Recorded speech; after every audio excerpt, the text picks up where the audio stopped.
ሆርሙዝ የሚከፈተው አሜሪካ ያልኳትን ከሰማች ነው ብላለች ሀገረ ኢራን። በኢራን አብዮታዊ ጦር አማካኝነት የወጣው መግለጫ የሰላም ተስፋውና የንግግር ሂደቱን ገደል ከቶታል። ከኦማን ጋር ስለ ሆርሙዝ እየመከረች የምትገኘው ኢራን ለአሜሪካ ጀርባዋን የሰጠችበት መንገድ ብዙዎችን እንዳስገረመ አለ።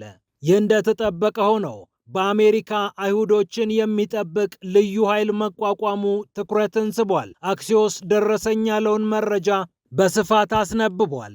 የኤፍቢአይ እና የእስራኤል ኮማንዶዎች የተዋቀሩበት በኤፍቢአይ ልዩ ባለሙያዎች የሚመራው የእስራኤል ኮማንዶዎችን ያካተተው ይህ ልዩ ኃይል በአሜሪካ ውስጥ አይሁዶችን ይጠብቃል ተብሏል። በታሪክ ታይቶ በማይታወቅ መጠን አይሁዳውያን በአሜሪካ ስጋት ስለገጠማቸውና ጥቃት እየደረሰባቸው ስለሚገኝ ይህ ልዩ ኃይል መቋቋሙ ግድ ሆኗል ብለዋል አይሁዳውያኑ። ጉዳዩ እያነጋገረ ነው፣ ትኩረትንም ስቧል። ይህ እንደተጠበቀ ሆኖ ሩሲያ ወሳኙን የሚሳኤል ፋብሪካ አውድሜዋለሁ ብላለች። ዩክሬን አሉኝ ከምትላቸው የሚሳኤል ፋብሪካዎች አንዱና ዋነኛውን ሩሲያ መትቼ አጋይቼዋለሁ እያለች ትገኛለች። የሩሲያ ጥቃት በኪየቭ ላይ ቀጥሏል። አሁንም ባሊስቲክ ሚሳኤሎቹ እየተተኮሱ ይገኛል ይላል የቢቢሲ ዘገባ። ይህንንም እንመለከታለን። ይህ እንደተጠበቀ ሆኖ አሜሪካ ዩክሬንን አስጠንቅቃለች። በተለይ አንድ ወሳኝ የነዳጅ መተላለፊያ መስመር ላይ ጥቃት እንዳትፈጽሚ ብላለች ዋሽንግተን። አሜሪካን፣ ሩሲያን፣ አውሮፓን በአንድ ተቋምና በአንድ ኩባንያ ስር ያስተሳሰረው አስገራሚ ጂኦፖለቲካዊ ጥልፍልፍ የሚታይበት ይህ ተቋም አሜሪካ ቀልድ አላውቅበትም ብላለች። ዋይት ሀውስ ድረስ የሄዱ ማመልከቻዎችም ተቀባይነት አግኝተዋል። ዩክሬንም እጇን ሰጥታለች። ጉዳዩን እንመለከተዋለን። እንዲሁም ስፔንና ጣሊያን ተያይዘዋል። ስደተኛ በገፍ ለቀሽብኝ መከራ ልታሳይኝ ነው ያለችው ጣሊያን በስፔን ላይ ለወሰደችው እርምጃ አጸፋዋን ተቀብላለች። የድንበር ቁጥጥር በሁለቱ ሀገራት መካከል ጠበቅ ብሏል። ከዚህ በኋላ ከስፔን ወደ ጣሊያን፣ ከጣሊያን ወደ ስፔን የሚደረጉ ጉዞዎችም እንደ ከዚህ ቀደሙ በነፃነት አይሆኑም ተብሏል። ስፔን በጣሊያን ተቆጥታ የወሰደችው እርምጃና የአውሮፓ የስደተኞች ጉዳይ አሁንም ዓለምን እያስወራ ይገኛል። ፒያሳ ኔትወርክን ስትከታተሉ ሁሉንም በጥልቀት ታገኛላችሁ። ፒያሳ ኔትወርክን ሰብስክራይብ፣ ላይክ እና ሼር በማድረግ የፈጣን የተአማኒና የጥልቅ ዘገባዎች ቤተሰቡን ስንል በአክብሮት እንጋብዛለን። ብስራት ከፈለኝ ነኝ። አሁን ወደ ጉዳዮቻችን አለፍን።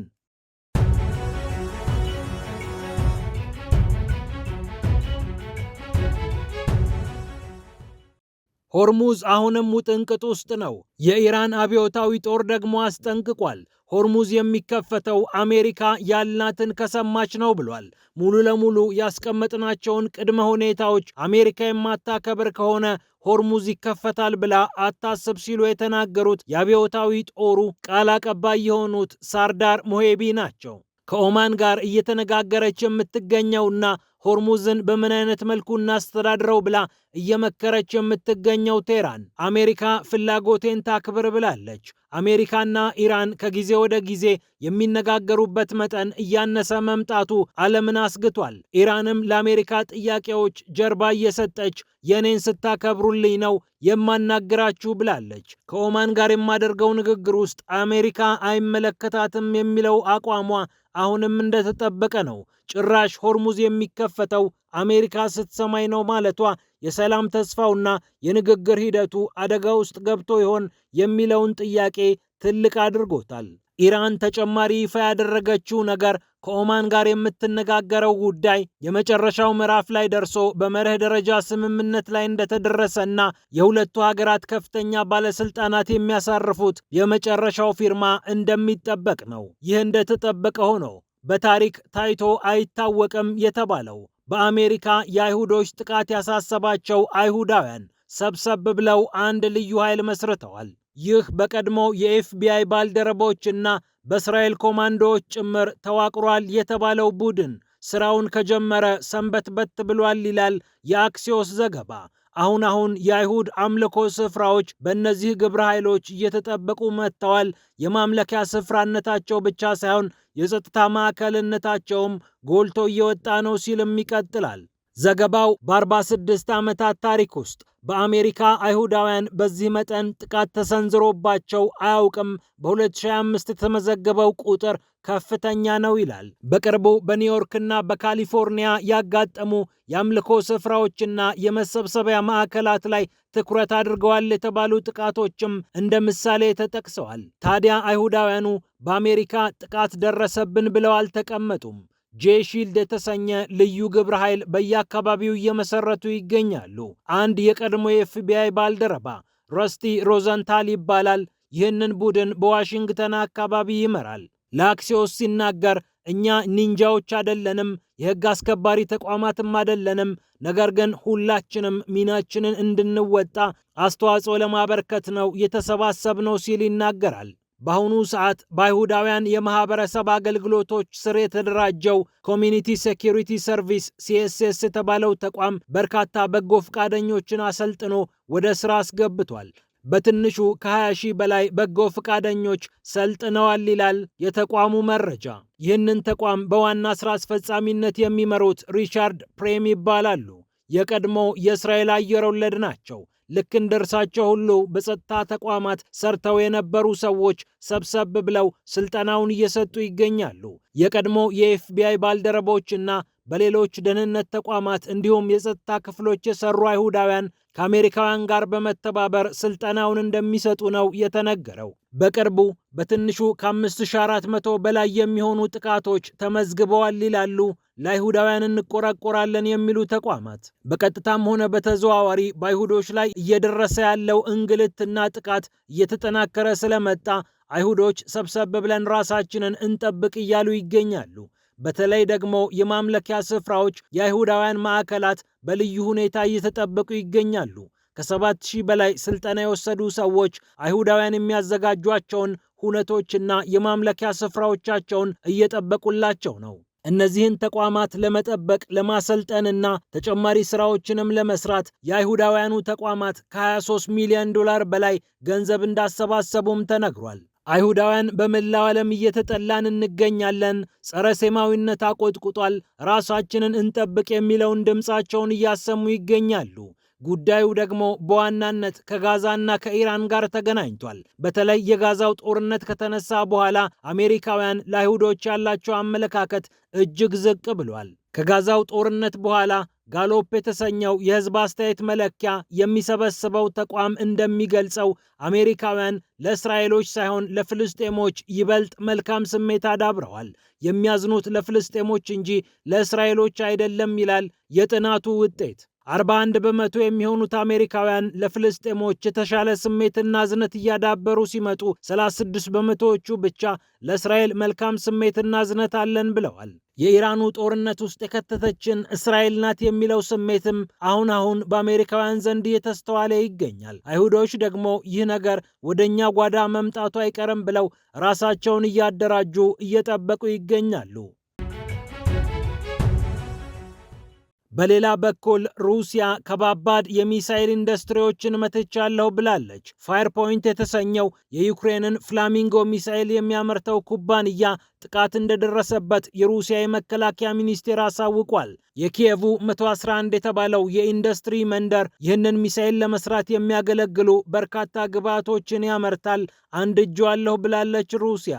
ኤፍፒ5 ፍላሚንጎ ክሩዝ ሚሳኤሎችን የሚያመርቱ ፋብሪካዎችን መምታት እንደቀጠለችም ሩሲያ አረጋግጣለች። ይህ እንደተጠበቀ ሆኖ ለዩክሬን ጦር የተለያዩ የነዳጅ ምርቶችን የሚያደርሱና የሚያመርቱ ተቋማት የጥቃቱ ኢላማ እንደሆኑ የሩሲያ ጦር አሳውቋል። በኦዴሳ ምስራቃዊ ክፍል ደግሞ መርከቦችም እንደተመቱ ሩሲያ አሳውቃለች። የዩክሬኑ ፕሬዝዳንት ቮሎዲሚር ዜሌንስኪ የ40 ቀናት የተጽዕኖ ዘመቻ ብለው በዩክሬን ላይ የከፈቱት ውጊያ በሩሲያ የነዳጅ ማዕከላት ላይ ትኩረት አድርጎ እንደነበር፣ ኢኮኖሚያዊ አውታሮችን መምታት እንደ ግብ አስቀምጦ እንደነበረም የሚታወቅ ነው። ሩሲያም ባጸፋው በጥቁር ባህር አካባቢ የሚንቀሳቀሱ መርከቦችን፣ የወደብ መሰረተ ልማቶችንና ሌሎችንም ቁሳዊ ሀብቶችን እያወደመች ቀጥላለች። ፍልሚያው አንዱ አንዱን ማጥፋት እስኪመስል ድረስ የቀጠለ ሲሆን የመውጫው መንገድ አሁን ለብዙዎች ግልጽ አይደለም። እርግጥ ነው ሩሲያ የተሻለ ጊዜ ሊኖራት ይችላል። ዩክሬን ግን በጥድፊያ ጦርነቱ ቢያንስ ለጊዜው ጋብ የሚልበትን መንገድ ትፈልጋለች። የተኩስ አቁም ስምምነት ተደርጎ ነገሮች ተስተካክለው ዳግም ከሩሲያ ጋር እስክትገፋፋ ድረስ ጊዜ መፈለጓ የማይቀር ነው። ሩሲያ ደግሞ ለአንዴና ለመጨረሻ ጊዜ ጦርነቱን ካላቆምኩኝ እኔ አይደለሁም እያለች ነው። በመሃሉ ፍትጊያው፣ ፍልሚያው ቀጥሏል። ይህ እንደተጠበቀ ሆኖ ዩክሬን ከአሜሪካ ማስጠንቀቂያ ደርሷታል። የአሜሪካ ግዙፍ ኩባንያዎች ከማስጠንቀቂያው ጀርባ እንዳሉም ተሰምቷል። በካስፒያን አካባቢ ካዛኪስታን ነዳጅ አውጥታ የምትሸጥባቸው መተላለፊያ መስመሮች በዩክሬን ኢላማ ውስጥ እንዳይገቡ አሜሪካ ማስጠንቀቂያ መስጠቷን ዘገባዎች ጠቁመዋል። እንደ ቼቭሮን እና ኤክሰን ሞቢል የመሳሰሉ ግዙፍ ኩባንያዎች ድርሻ የገዙበት ካስፒያን ፓይፕላይን ኮንሶርቲየም እየተባለ የሚታወቀው አሜሪካ፣ ሩሲያ፣ ካዛኪስታንን ጨምሮ አውሮፓዎችም ጭምር እጃቸውን ያስገቡበት ግዙፍ የነዳጅ መተላለፊያ መስመርና ማህበር በዩክሬን በተለያየ መንገድ ሲጠቃ ቆይቷል። አሜሪካ ለዩክሬን የሰጠቻት ማስጠንቀቂያ የሩሲያ መርከቦች ከሆኑ ብቻ ምቺ፣ በአጠቃላይ በሩሲያ ወደብ የሚያልፍም ሆነ የሚያራገፍ ዕቃ የሚጭን መርከብ ካየሽ አትምቺ፣ በተለይ ከአሜሪካ ጋር ግንኙነት ያላቸውን ኩባንያዎች እንዳትነኪ ብላ አሜሪካ ማስጠንቀቋ ተሰምቷል። የኤክሰን ሞቢል ከፍተኛ ባለስልጣናትም ለዋይት ሃውስ ምንድነው ጉዱ ብለው አቤቱታ ማቅረባቸውና አቤቱታቸው በፍጥነት ተሰምቶ ለዩክሬን ማስጠንቀቂያ እንደተሰጠ የአሜሪካ መገናኛ ብዙሃን ዘግበዋል። በተለይ ካዛኪስታን 80 በመቶ የሚሆነውን የነዳጅ ኤክስፖርት የምታደርግባቸው ማዕከላት እንዳይነኩ እዚህ ውስጥ ድርሻ ያላቸው የአሜሪካ ኩባንያዎችም እጃቸውን አስገብተው ዩክሬን ማስጠንቀቂያ ተሰጥቷታል። የካስፒያን መተላለፊያ ምንኛ የዓለም የጂኦፖለቲካ ጥልፍልፍ ማሳያ እንደሆነ በተደጋጋሚ እየተነሳ ይገኛል። በመጨረሻም ስፔንና ጣሊያን ተያይዘዋል። አንዳቸው ላይ የድንበር ቁጥጥር ለማድረግ ዝተዋል። ጣሊያን ነበር የቀደመችው ስፔን ላይ የድንበር ቁጥጥር አድርጋለሁ ለማለት። የክስተቱ መነሻ 72,000 የሚሆኑ ህገወጥ በሆነ መንገድ የስፔኗ ግዛት ላይ የገቡት ስደተኞች ናቸው። ሶዌታ እየተባለች የምትጠራው ከዋናው የስፔን የብስ ክፍል ራቅ ብላ የምትገኘው ስፍራ እየዋኙ በመጡ ስደተኞች ተጥለቀለቀች። ከ72,000 በላይ ቁጥር ያላቸው ስደተኞች የስፔኗን ሲዮታ ከበቡ። ያኔ አውሮፓን በስደተኛ ልታጥለቀለቂ ነው ተብላ ስፔን ተወገዘች። ጣሊያን ይህንን ለማድረግ የቀደማት የለም። ጠቅላይ ሚኒስትር ጆርጂያ ሜሎኒ እንዴት እንዲህ ይደረጋል በማለት በስፔን ላይ ቁጥጥር እንደሚያደርጉ አነሱ። የሸንገን ስምምነትን በመጣስ ከስፔን የሚመጡ ጎብኚዎች ድንበር ላይ ጥብቅ ቁጥጥር ይደረግባቸው ሲሉ ተናገሩ። ስፔንም እንዲህ ከሆነ ብላ አጸፋ መለሰች። እስከ መስከረም ወር የሚዘልቅ ከጣሊያን የሚመጡ ጎብኚዎች የድንበር ቁጥጥር ይደረግባቸው የሚለውን ትዕዛዟን አወጣች። አስገራሚው ነገር ታዲያ ከ72,000 ስደተኞች መካከል አብዛኞቹ ወደ መጡበት ወደ ሞሮኮ ተመልሰዋል። ከ3,000 እስከ 5,000 የሚሆኑት ብቻ ናቸው በስፔን መሬት ላይ የቀሩት። ሶዌታ የተባለችው የስፔን ግዛት የሸንገን አካል ሳትሆን እዚያች ግዛት ውስጥ ሰዎች በመግባታቸው ምክንያት አጥለቀለቅሽን መባል የለብኝም ብላ ነው ስፔን የተቆጣችው። በጋዛው ጦርነት ምክንያት ከእስራኤል፣ በኢራኑ ጦርነት ምክንያት ከአሜሪካ ጋር የተጋጨችው ስፔን ከአውሮፓና ከአሜሪካ ቀኝ ዘመሞች አሁን ጫና እየበረታባት መጥቷል። የስፔን ጠቅላይ ፍርድ ቤት ስደተኞቹ በቀላሉ መባረር እንደማይችሉ የወሰነበት ውሳኔ ደግሞ ስደተኞችን ይበልጥ ወደ ስፔን እንዲሄዱ አነሳስቷል። በማህበራዊ ሚዲያ ላይ የተለቀቁ አሳሳች ዘገባዎችና ቪዲዮዎችም በርካቶች ስፔን አሁን ስደተኞችን በግፍ መቀበል ትችላለች ብለው ሰዎች እንዲጓዙ አድርጓል ሲሉ መገናኛ ብዙሃን ዘግበዋል። ፒያሳ ኔትወርክን ስትከታተሉ ስለቆያችሁ ክብረት ይስጥልን ብለናል። ፒያሳ ኔትወርክን ሰብስክራይብ፣ ላይክ እና ሼር በማድረግ የፈጣን የተአማኒና የጥልቅ ዘገባዎች ቤተሰቡን ስንል በአክብሮት እንጋብዛለን። ብስራት ከፈለ ነበርኩ። ሰላም ለዓለማችን።